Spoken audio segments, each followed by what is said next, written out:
بسم اللہ الرحمن الرحیم نحمده ونصلي على رسوله الكريم اما بعد فاعوذ بالله من الشيطان الرجيم بسم الله الرحمن الرحيم رب يسر ولا تعسر وتمم بالخير اللهم فقهنا في الدين رب زدني علما السلام علیکم ورحمۃ اللہ۔ میں امید کرتی ہوں آپ سب اللہ کے فضل و کرم سے خیر و عافیت سے ہوں گے۔ تو آج ہم نے پڑھنا ہے ایک نیا سبق، نیا ٹاپک، نیا سبق، کیونکہ ہماری پچھلی تختیاں کمپلیٹ ہو گئی الحمدللہ ثم الحمدللہ۔ تو آج جو نئی تختی پڑھنی ہے اس میں آئے گا کلکلا۔ تو آج ذرا دھیان سے آپ سب نے سبق پڑھنا ہے۔ کلکلا کس کو کہتے ہیں؟ ہم پہلے بھی پڑھتے آ رہے ہیں، اخفاء، ادغام، نون ساکن، نون تنوین، مد اصلی، چھوٹی مد، بڑی مد، مطلب ہم تجوید سیکھ رہے ہیں۔ کلکلا بھی ایک اسی تجوید کا حصہ ہے۔ چلے ہم شروع کرتے ہیں اپنا سبق۔ کلکلا کیا ہے؟ کلکلا کے معنی ہے جھٹکا لگانا، کھڑکھڑانا۔ جیسے مثال کے طور پہ ہم بال کو دیوار میں پھینکتے ہیں تو بال واپس لپک کر ہماری ہی طرف آتی ہے، ایسے ہی کلکلا کا کچھ معنی ہوتا ہے۔ کلکلے والے حرف کو ہم ایسے ہی پڑھتے ہیں، واپس پھر زبان اسی جگہ پہ آ کے لگتی ہے۔ تو کلکلے کے حروف کتنے ہیں؟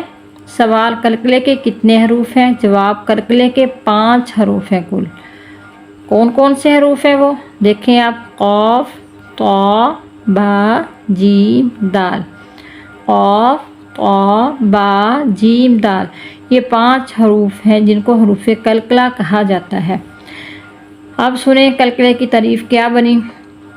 جب ان 5 حروف پر، ان 5 حروفوں میں سے کسی پر جزم یعنی کہ سکون آتا ہے تو جزم آپ سب جانتے ہیں نا، جزم کس کو کہتے ہیں؟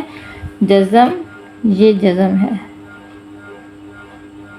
یہ دیکھیں جو دال کی طرح ہوتی ہے۔ جب ان 5 حروف پر جزم سکون آتا ہے تو کلکلا ہوتا ہے۔ اس پھر حرف کو ہم کلکلا کر کے پڑھیں گے، آگے آپ کو سمجھاؤں گی بھی کلکلا کر کے کیسے پڑھیں گے۔ اب جو جزم وہ درمیان میں اور آخر میں بھی آ سکتا ہے، یہ جزم حرف کے درمیان میں بھی آ سکتا ہے، حرف کے آخری جو ورڈ ہوتا اس پہ بھی آ سکتا ہے۔ تو کلکلا 3 طرح کا ہوتا ہے۔ سب سے پہلا جو ہے کلکلا اصلی۔ جیسے مثال کے طور پہ ہم نے تعریف یہ پڑھ لی کہ جب حرف کے درمیان میں یا آخر میں، مطلب کوئی بھی حرف ہو لیکن ان 5 حروفوں میں سے کوئی حرف ہو، ان کے اوپر یہ جزم آ جائے، یہ ساکن بن جائے وہ حرف، تو وہاں پہ ہم کلکلا کر کے پڑھیں گے، اس کو تھوڑا سا جھٹکا لگائیں گے، تھوڑا سا ہلائیں گے۔ دیکھیں اب، لم یا لید، لم یا لید، لم یا لید، ہم لم یا لید نہیں پڑھیں گے، ہم کیسے اس کو ہلائیں گے؟ لم یا لید، لید۔ قاف کی مثال دیکھیے، خلق، خلقتنی، ہم یہ نہیں پڑھیں گے خلقتنی، نہیں، ہم یہاں تھوڑا سا اس کو ہلائیں گے۔ کس کو؟ قاف کو۔ قاف کو کیوں ہلائیں گے؟ کیونکہ یہ حروف کلکلا ہے۔ ہم پڑھ چکے ہیں کہ حروف کلکلا کے اوپر جب یہ ساکن آ جائے نا، ساکن، یہ جزم آ جائے، اور حروف کلکلا ہمیشہ پچھلے حرف کو اپنے ساتھ ملاتا ہے، پچھلے حرف پہ زیر بھی آ سکتی، پیش بھی آ سکتی، زبر بھی آ سکتی، لیکن حروف کلکلا کی شرط یہ ہے اس پہ یہ جزم ہو، اس پہ یہ جزم ہو، تو پھر وہ حروف کلکلا بنتا ہے۔ خلق، خلقتنی، صاب، صاب، یہ با آگی، با ساکن ہے، پچھلے حرف پہ زبر ہے، ہم اس کو صاب روکا نہیں پڑھیں گے، ہم کیسے پڑھیں گے؟ صاب روکا۔ باطو، باطو شا، ہم باط شا نہیں پڑھیں گے، تو پہ ساکن آ گیا، باطوشا۔ یج ہادو کا، یج، یج، تھوڑا سا ہلائیں گے، اس کو جھٹکا لگائیں گے۔ یہ کلکلا اصلی، مطلب اصلی حالت ہے، اس کے اوپر پہلے سے جزم ہے، ہم نے نہیں لگائی، یہ پہلے سے جزم لگی ہوئی ہے۔ جہاں ہم خود لگائیں گے وہ بھی آپ کو سمجھاؤں گی، اس لیے یہاں میں کہہ رہی ہوں اصلی جزم، اس ورڈ کے اوپر ہی جزم آئی ہے، ہم نے خود سے نہیں لگائی، اس لیے اس کو اصلی کہتے ہیں۔ جو پہلے سے جزم لگی ہوئی ہو حروف کلکلا پہ اس کو اصلی کلکلا بولتے ہیں۔ نمبر 2 کلکلا صغریٰ۔ حروف کلکلا پر حرکت ہو اور ہمیں رکنا ہو تو وہاں بھی کلکلا ہوگا۔